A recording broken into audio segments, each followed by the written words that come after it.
Okey, baiklah. Assalamualaikum dan salam sejahtera. Sebelum kita memulakan pelajaran pada hari ini, apakah yang terlintas di dalam fikiran ataupun apakah yang kamu fikirkan apabila kamu melihat kepada video yang ditayangkan kepada kamu sebentar tadi? Cikgu, pada pendapat saya, video tu menceritakan tentang seorang lelaki yang suka menolong orang meskipun dia dalam keadaan susah. Itulah. Okey, terima kasih. Tepat sekali. Terima kasih untuk jawapan tersebut. Jadinya murid-murid, pada hari ini kita juga akan melihat kepada nilai dan pengajaran. Tetapi yang kita lihat adalah berdasarkan nilai dan pengajaran yang terkandung dalam novel yang telah kita kaji, iaitu novel Silir Diksina. Okey, baiklah murid-murid, sebelum melanjutkan pelajaran pada hari ini, cikgu ingin menerangkan kepada kalian semua tentang apakah yang dimaksudkan dengan nilai dan apakah sebenarnya yang dimaksudkan dengan pengajaran. Okey, baiklah murid-murid. Nilai merupakan budi pekerti tertinggi yang terdapat dalam diri seseorang individu. Okey, pengajaran pula bermaksud suatu perkara yang dapat dijadikan suri tauladan atau ikutan kepada orang yang melihat ataupun kepada masyarakat yang melihat sesuatu perkara itu berlaku. Okey, untuk lebih jelas, saya akan bagi contoh. Contohnya adalah seperti begini. Budi pekerti tertinggi yang terdapat dalam diri saya adalah baik hati. Baik hati tersebut kita kenali sebagai nilai. Okey, itu adalah definisi kepada nilai. Sifat baik hati yang terdapat di dalam diri saya gunakan untuk membantu orang-orang yang susah. Perbuatan membantu orang-orang yang susah tersebut apabila dilihat oleh orang sekeliling ataupun apabila diketahui oleh orang sekeliling dapat menjadi pengajaran. Yang bermaksud tadi pengajaran adalah sesuatu perkara yang dapat dijadikan sebagai suri tauladan atau ikutan kepada masyarakat sekeliling atau kepada orang yang melihat sesuatu peristiwa itu berlaku. Jadi jelas di situ murid-murid, nilai adalah baik hati yang terdapat dalam diri sendiri, yang terdapat di dalam diri saya, manakala pengajarannya pula adalah saya membantu orang-orang dengan menggunakan nilai baik hati yang terdapat dalam diri saya tadi. Maksudnya, pengajaran tersebut dapat dijadikan suri tauladan kepada orang yang melihatnya ataupun orang yang menyaksikan perbuatan tersebut. Okey, itu adalah serba sedikit perbezaan definisi antara nilai dan pengajaran. Okey, baiklah murid-murid, rasanya telah jelas apa yang saya sampaikan kepada kamu sebentar tadi. Jadinya untuk meneruskan pembelajaran pada hari ini, saya akan membahagikan kamu kepada beberapa kumpulan dan kamu akan menggunakan teknik pembelajaran perbincangan meja bulat. Okey, teknik perbincangan meja bulat adalah yang pertama, kamu akan dibahagikan, nanti saya akan bahagikan kamu kepada beberapa kumpulan yang kecil. Okey, yang kedua adalah kamu akan berbincang dalam ahli kumpulan kamu, masing-masing menyampaikan idea, masing-masing memfikirkan idea yang relevan, berbincang mengenai idea yang disampaikan di dalam kumpulan kecil kamu tadi. Idea yang dibincangkan pula adalah mengenai nilai dan pengajaran yang terdapat dalam novel Silir Diksina yang telah sama-sama kita kaji sebelum ini, yang telah sama-sama kita pelajari sebelum ini. Jadinya kamu akan bincang mengenai nilai dan pengajaran yang terdapat dalam novel tersebut. Yang ketiga, setiap kumpulan akan membentangkan hasil kerja kumpulan dengan satu idea yang dirasakan idea yang paling relevan dan idea yang sangat matang yang telah dihasilkan oleh kumpulan tersebut. dibentangkan di hadapan bilik darjat nanti untuk kamu berkongsi pula kepada rakan-rakan kelas kamu yang lain terhadap apa yang kamu dapat hasil daripada perbincangan meja bulat yang kamu lakukan. Okey, baiklah. Memandangkan kelas ini mempunyai 30 orang pelajar, saya mahu kamu membentuk 5 kumpulan kecil. Setiap kumpulan kecil terdiri daripada 6 orang pelajar. Okey. Okey, sekarang kamu boleh bergerak membentuk kumpulan masing-masing. Okey, baiklah. Rasanya telah jelas cikgu terangkan kepada kamu mengenai teknik perbincangan meja bulat yang akan kita lakukan sebentar sahaja lagi. Tetapi sebelum itu, cikgu juga di sini mahu menerangkan tentang peta pemikiran. Peta pemikiran jenis peta pokok yang mungkin kamu dapat gunakan dalam pembelajaran kita pada hari ini. Okey, baiklah murid-murid. Peta pemikiran jenis peta pokok ini digunakan untuk membuat pengkelasan terhadap sesuatu perkara. Okey murid-murid, ini merupakan peta pemikiran jenis peta pokok. 1 diisi dengan tajuk besar pembelajaran. Nombor 2 dan nombor 3 diisi dengan subtopik pembelajaran yang ingin kita buat pengkelasan terhadap subtopik tersebut.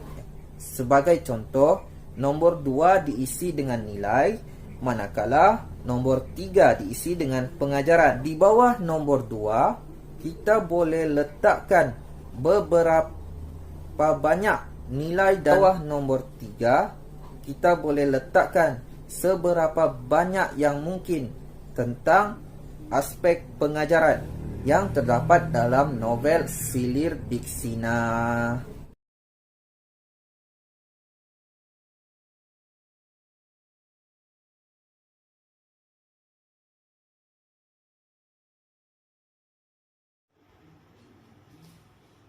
Assalamualaikum dan salam sejahtera. Saya Abdul Hadi bin Abdul Rashid. Mewakili kumpulan saya akan membentangkan hasil perbincangan yang telah kami bincangkan dalam kumpulan sebentar tadi. Dan ini adalah merupakan peta pokok yang telah kumpulan kami hasilkan berdasarkan nilai dan juga pengajaran yang terdapat dalam novel Silir Diksina. Terdapat beberapa nilai yang telah kami kenal pasti.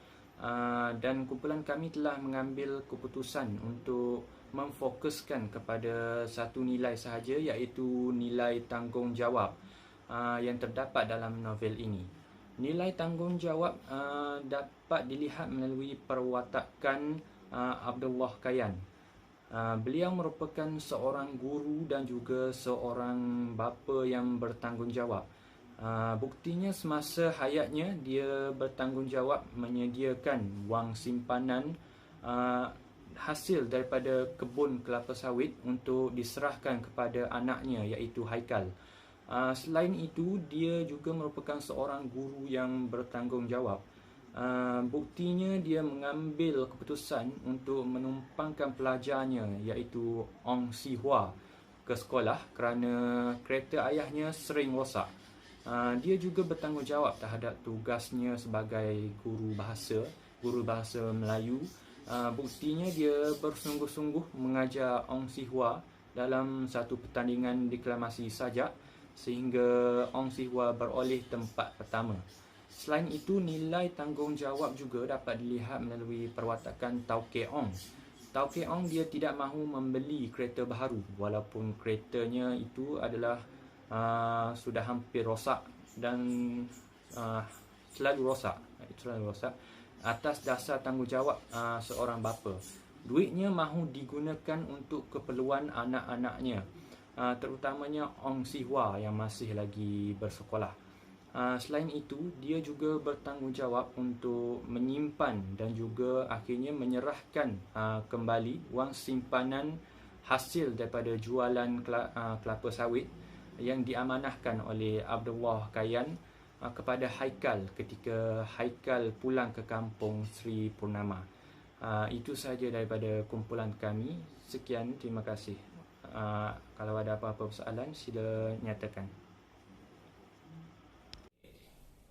Hadi, saya ada soalan.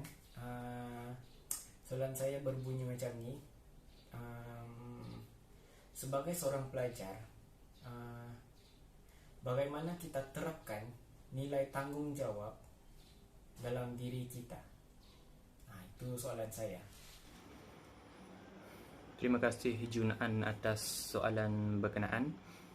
Sememangnya kita sebagai seorang pelajar perlu mempunyai nilai tanggungjawab dalam diri kita.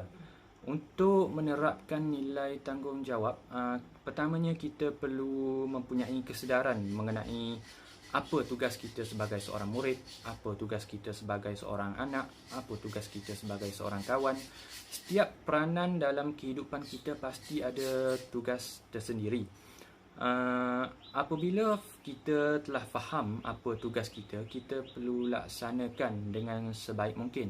Sebagai contoh, kita sebagai seorang murid, tugas kita adalah untuk belajar bersungguh-sungguh untuk dapatkan keputusan yang terbaik, dan kita perlu laksanakan tugas itu dengan baik kerana itulah tanggungjawab sebagai seorang murid.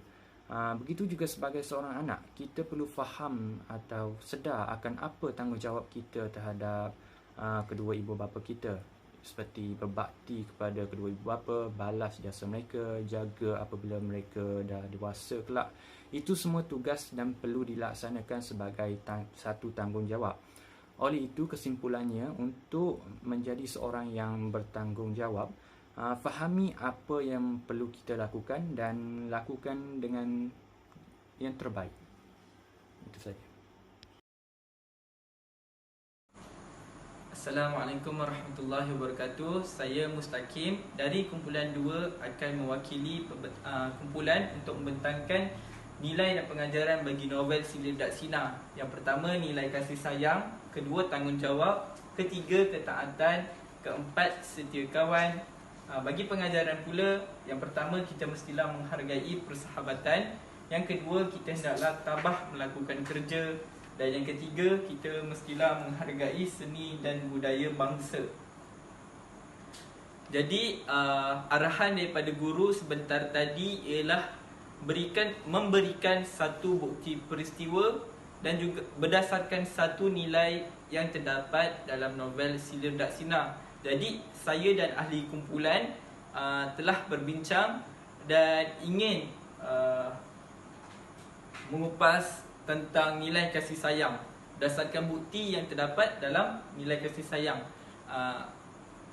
Bukti yang jelas bagi saya ialah apabila Abdullah Kayan, meskipun dia telah berjauhan dengan keluarga dan wujudnya perpecahan antara perpecahan keluarga disebabkan penceraian dengan uminya, dan hal tersebut menyebabkan Abdullah Kayan terpisah dengan anaknya iaitu Haikal.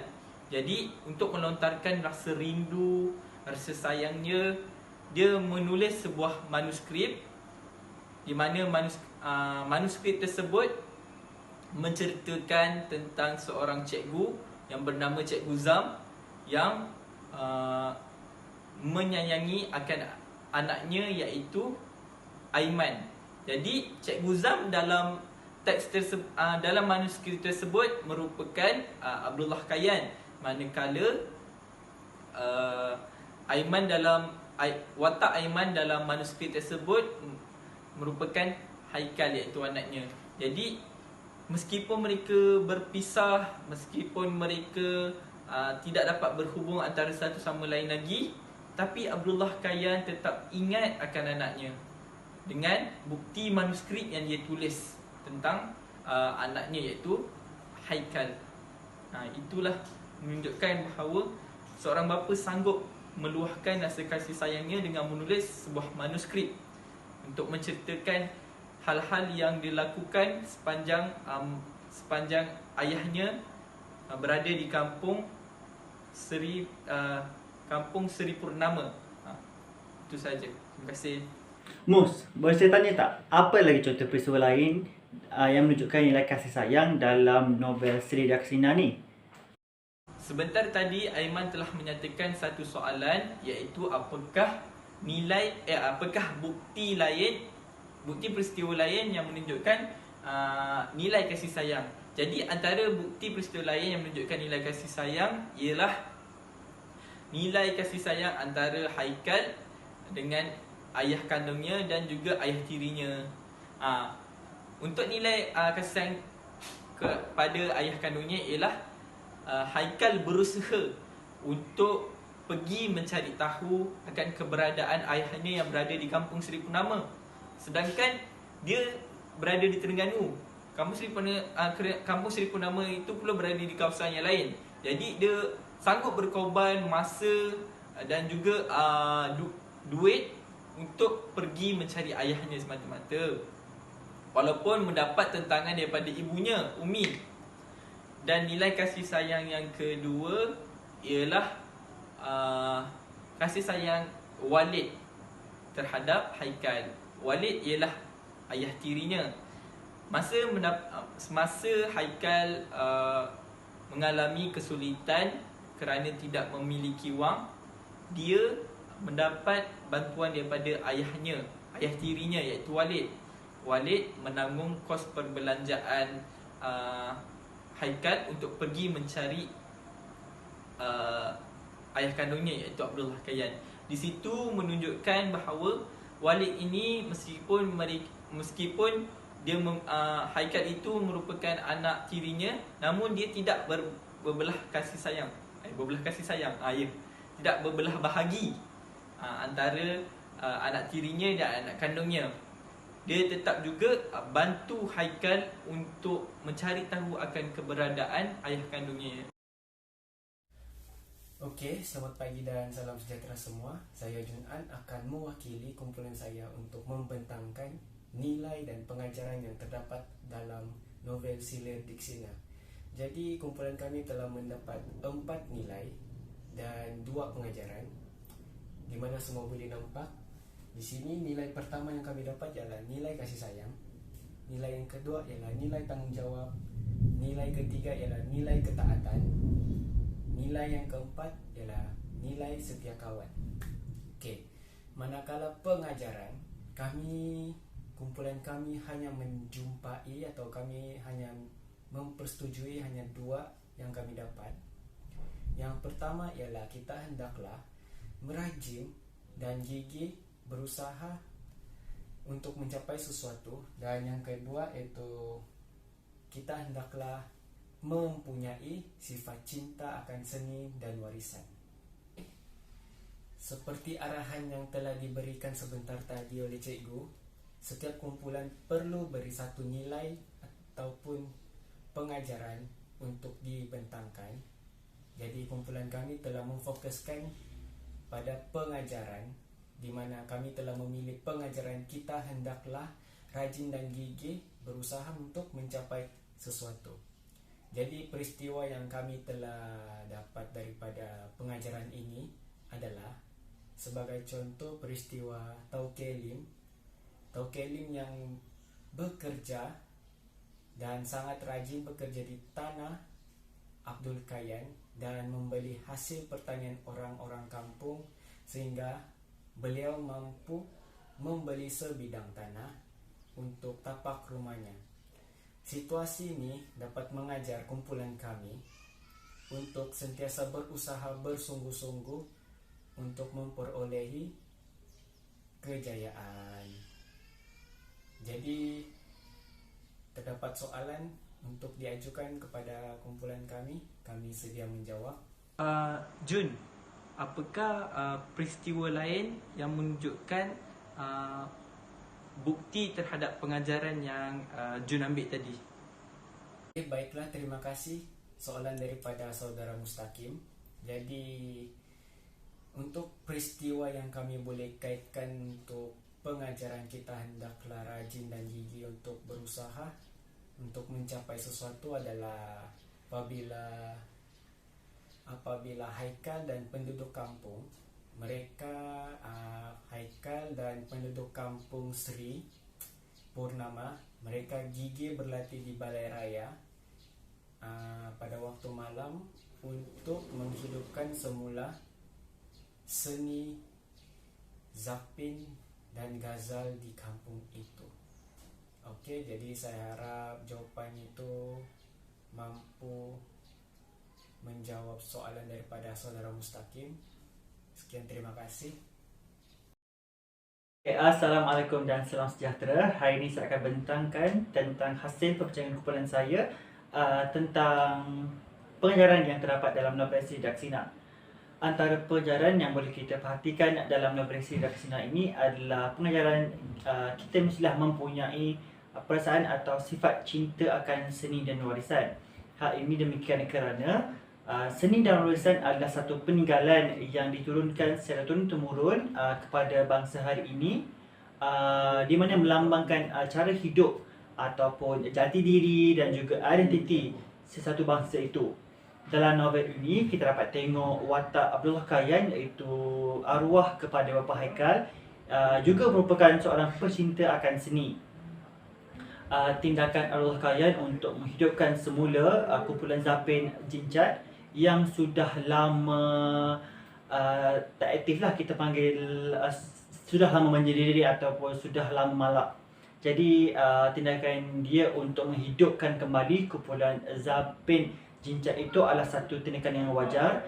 Kenapa dia bertindak demikian adalah kerana pada persepsi Abdul Kayan, seni ataupun pola tari zapin Jincat mempunyai keunikan yang tersendiri.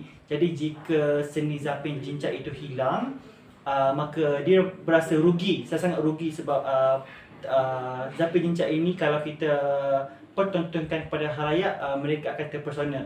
Jadi untuk menghalang daripada seni warisan zapin Jincat itu terhakis, Abdul Kayan ini bertindak untuk menghidupkan kembali kumpulan zapin di Purnama, yang mana mereka sendiri mahir tentang zapin Jincat, cumanya tak ada orang yang menggerakkan kumpulan zapin tersebut. Jadi tindakan Abdul Kayan sebagai pecinta seni untuk menghidupkan kumpulan zapin Jincat, untuk mereka mempamerkan semula seni zapin Jincat kepada khalayak adalah tindakan yang wajar dan juga baguslah. Dekat sini kita dapat pelajari bahawa kita mestilah mempunyai sifat cinta akan seni dan warisan terhadap budaya kita.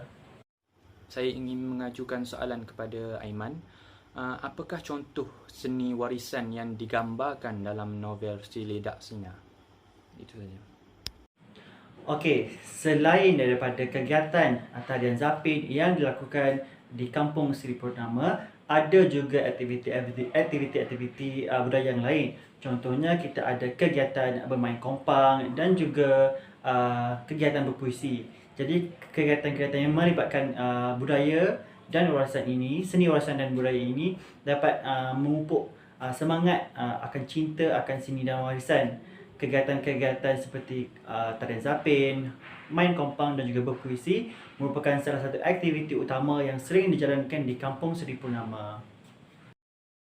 Okey, baiklah. Syabas dan tahniah terhadap semua kumpulan yang telah membuat pembentangan sebentar tadi.